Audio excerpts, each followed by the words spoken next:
Hi! Magandang buhay! Another day, another area day, kaya naman samahan niyo ako today.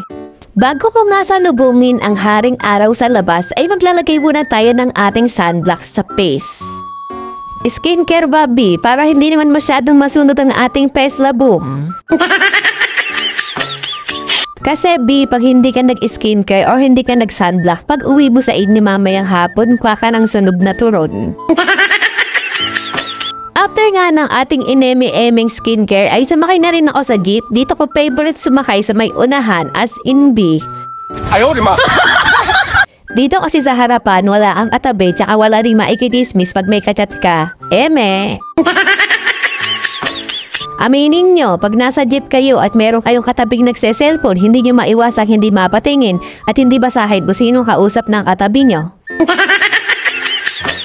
Pagkalipas ng isang oras na biyahe, ay nandito na ako sa SM mga be. Early bird tayo palagi dahil baka maiwan tayo ng service habang inaantay ko nga yung mga kasama ko dito. Maya-maya lang ay dumating na ang mga kukumpleto sa Final Four. At sabay-sabay na kaming nag-intay sa service, pero hindi nagtagal ay eto na ang aming service for today's video. Hindi siya puting ban ngayon. Fast forward, lunch break na. A shout out dito kay Tonyo na pilit ginagawang santol yung mansanas. Another fast forward dahil ibang araw na to mga be. Lulusot na naman nga kami ni Jane sa mga lagusan papunta sa Encantadia. Naghahanap na kami dito ng mabubudol. Makakausap pala na possible clients namin. At habang naglalakad ay nagche-check na rin kami ng mga napbox katulad nito. Basahin niyo na lang dyan kung saan kami nag-area, nakalagay naman yan sa screen.